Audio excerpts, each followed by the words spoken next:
Conflict is a painful fact of life. How do you handle it? Christian-Muslim relations comprise one of the most momentous challenges we face in the 21st century. What should Jesus followers do about this? To show the immensity of this challenge, we need to recognize that Christians and Muslims comprise over half the world's population. So without peace between these two religious communities, it's hard to speak about a meaningful peace in the world today. I want us to focus in this lecture on Jesus' comprehensive peace plan, and I'm going to try to do it in only 15 minutes. Jesus said, "Blessed are the peacemakers, for they shall be called the children of God." We, as God's children, work for peace. We represent the God of peace. We pursue the peace of God, and we share the gospel of peace. So what is Jesus' comprehensive peace plan? I see at least 5 main components to this peace plan. First of all, we're commanded to live at peace with everyone. We are to start with our heart as we engage others. We are to make every effort in peacemaking. We're to share the gospel of peace. So living the life of peace, sharing the gospel of peace are one. And lastly, we are to seek the peace of the city. First of all, live at peace with everyone. If I had to choose one verse in the whole Bible that summarizes biblical peacemaking, summarizes Jesus' comprehensive peace plan, it would be Romans 12:18. I, in some ways, call this peacemaking for dummies because it's such a great summary. It says this: "If it is possible, as far as it depends on you, live at peace with everyone." First of all, I want you to notice at the end it says, "Live at peace with everyone." We are commanded to do peacemaking without borders. The scope of peacemaking, according to the Bible, is comprehensive. We're to make peace with Democrats, Republicans, Muslims, Jews, atheists, the gay community. No boundaries, no borders. Live at peace with everyone. Then it says, "As far as it depends on you." The Bible continually, and Jesus especially, puts the onus on us. We need to be proactive. We need to take initiative and take responsibility in our peacemaking. Lastly, it says, "If possible, so far as it depends on you, live at peace with everyone." In other words, the Bible's realistic about conflict resolution. It isn't always possible. In other words, peacemakers are not always peace achievers. Live at peace with everyone. Next, biblical peacemaking and Jesus' comprehensive peace plan talks about the importance of starting with the heart. We have to deal with our own issues. We have to resist our natural tendencies to engage in the blame game. We point our fingers at others. Jesus said this in Matthew 7:3-5. "Why do you see the speck in your neighbor's eye, but do not notice the log in your own eye? Or how can you say to your neighbor, 'Let me take the speck out of your eye,' while the log is in your own eye? You hypocrite! First take the log out of your own eye, and then you will see clearly to take the speck out of your neighbor's eye." Start with the heart.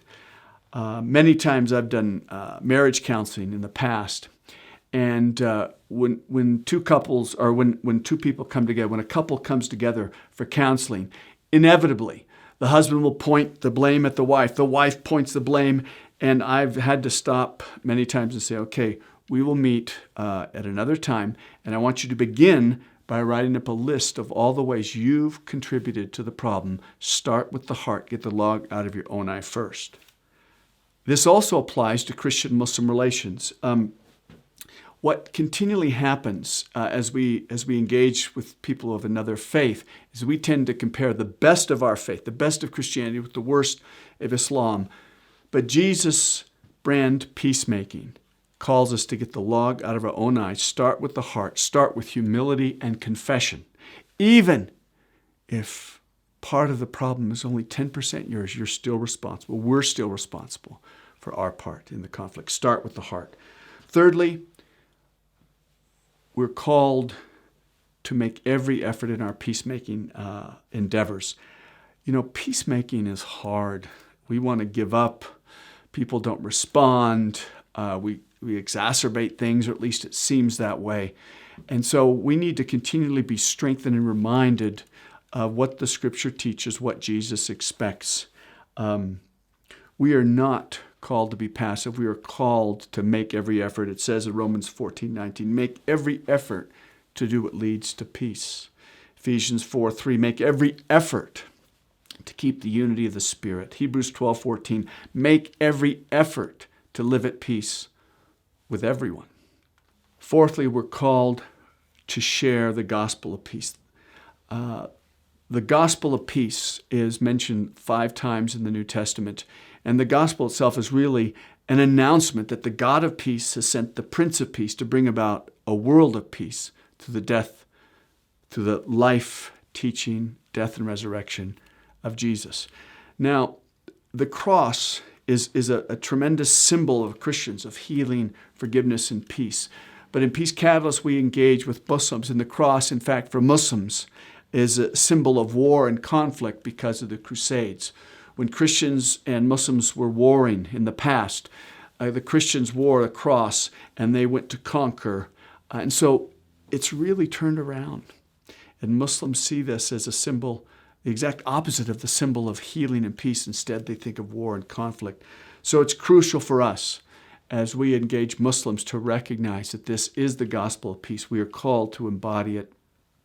In order to appreciate the magnitude of this gospel of peace, the comprehensive nature of Jesus' peace plan, it's helpful to see what happened in Genesis 3. Genesis 3 describes the fall of humanity into sin, rebellion against God, and it indicates there's at least 4 alienations that have taken place because of sin. We're a fragmented, broken people. We're alienated from God, from ourselves, from others, and even from creation. And so this gospel of peace that we share is not just peace with God. In fact, it's clear as you look at Scripture, Jesus came to reverse the curse. All 4 of those alienations have been addressed. Just as the impact of sin is multidimensional, so too is the gospel. And thus, in Peace Catalyst International, we often talk about multidimensional reconciliation. Reconciliation with God, with ourselves, with others, and even creation. We share the gospel of peace, and this gospel of peace is not just about our personal salvation. It's comprehensive. Colossians 1 is probably the most comprehensive and simplest understanding of this gospel of peace and the comprehensive nature of it. It says here, for God was pleased to have all his fullness dwell in him, that is Jesus, and through him to reconcile all things to himself, whether things on earth or things in heaven, by making peace through his blood shed on the cross. This gospel of peace is a gospel that came to reverse the curse. It is comprehensive. Ultimately, there's the reconciliation of all things. And fifthly, biblical peacemaking. Jesus' comprehensive peace plan involves seeking the peace of the city. Now, what do I mean by that? First of all, it says in Jeremiah 29:7, seek the peace of the city where I have sent you into exile, and pray to the Lord on its behalf, for in its peace you will have peace. Now, the term translated peace here is the Hebrew concept of shalom. And shalom refers to human flourishing in all dimensions of life. It is comprehensive. It is multidimensional. For example, Nicholas Wolderstorff defines shalom like this. In shalom, each person enjoys justice, enjoys his or her rights. There is no shalom without justice.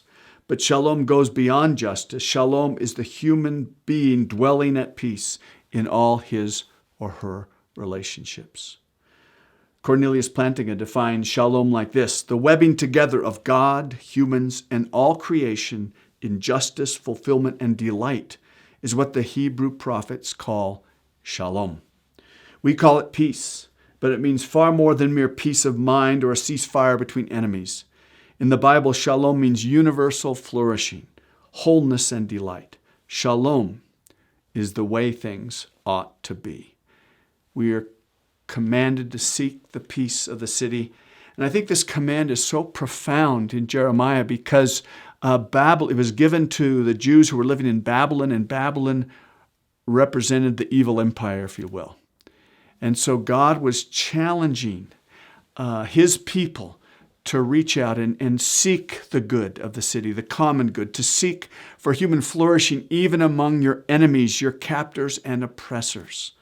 This is a profound precursor, if you will, to Jesus' teaching about love of neighbor and love of enemy.